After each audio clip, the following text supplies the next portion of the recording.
રાજ્યમાં ગરમીની હવામાન વિભાગ દ્વારા આગાહી કરવામાં આવી। રાજ્યમાં મહત્તમ તાપમાન 42 ડિગ્રીને પાર થવાની શક્યતા છે। રાજકોટમાં સૌથી વધુ તાપમાન 41 ડિગ્રીને પાર પહોંચવાની આગાહી વ્યક્ત કરવામાં આવી છે। કચ્છમાં 41.1, સુરેન્દ્રનગરમાં 41.5 અને આણંદમાં 39 ડિગ્રી તાપમાન થવાનું અનુમાન છે। અમદાવાદમાં 41.5 ડિગ્રી, ગાંધીનગરમાં 41 ડિગ્રી, વડોદરામાં 39.6 ડિગ્રી તાપમાન પાર થાય તેવી શક્યતા જોવાઈ રહી છે।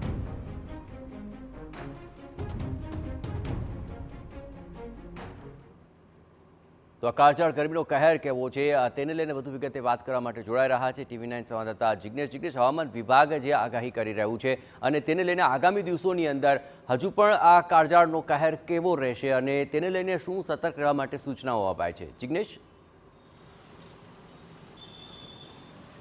જયેશ, આજનો દિવસ અને આવતીકાલનો દિવસ કેટલેક અંશે ગરમીનો અનુભવ લોકોએ અમદાવાદમાં વધુ પડતો કરવો પડશે, પરંતુ ત્યારબાદના દિવસોમાં જોઈએ તો વાદળછાયું વાતાવરણ રહી શકે અને ગરમીમાં કેટલેક અંશે હાંસકારાનો અનુભવ થાય તેવું શક્ય બની શકે છે। જો કે હાલની ગરમી જોઈએ તો વાહન ચાલકોની જે સંખ્યા હોય છે તે ગરમીના સમયમાં કેટલેક અંશે ઘટાડો જોવા મળી રહ્યો છે। જે સિગ્નલ છે તે સિગ્નલ પણ ખુલ્લા રાખવામાં આવ્યા છે, જેથી કરીને સિગ્નલ પર વધુ પડતો સમય વાહન ચાલકોને ઊભા રહેવું પડે નહીં।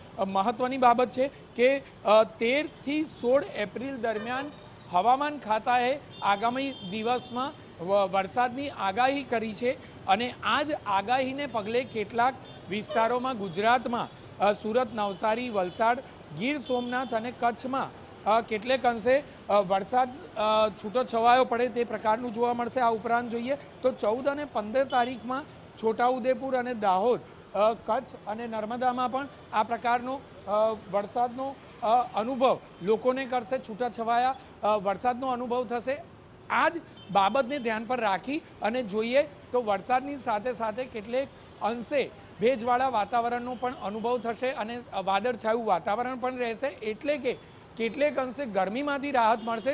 પરંતુ બીજી તરફ જોઈએ તો જે કોર્પોરેશન દ્વારા પીવાના પાણીની વ્યવસ્થા આ જ પ્રકારે અલગ અલગ જગ્યાએ પરબ પર કરવામાં આવી છે કે જે જંકશન હોય કે વધુ પડતા લોકોની અવરજવર હોય ત્યાં પણ આ પ્રકારની પરબો લગાવવામાં આવી છે। બીજી તરફ જોઈએ તો કોર્પોરેશન દ્વારા તમામ BRTS, AMTS બસોના જે જંકશન છે ત્યાં આગળ પીવાના પાણીની અને ORSના વિતરણની વ્યવસ્થા કરવામાં આવી છે, જેથી કરીને કોઈપણ વ્યક્તિને જો વધુ પડતી લૂ લાગવાનો અનુભવ થાય તો તુરત જ તેને સારવાર મળી શકે અને ગરમીમાંથી કેટલેક અંશે તે રાહતનો અનુભવ કરી શકે।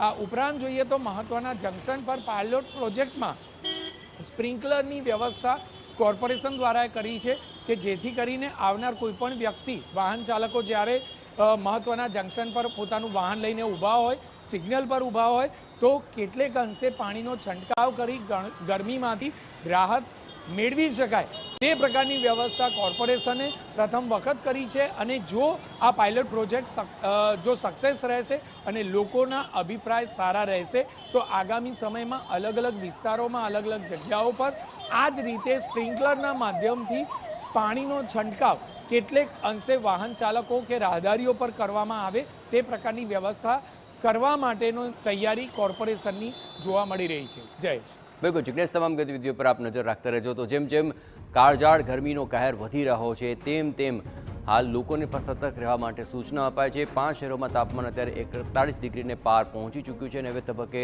આગામી સમયમાં હજુ પણ આ ગરમીનો કહેર વધે તેવી શક્યતા વ્યક્ત કરાય છે।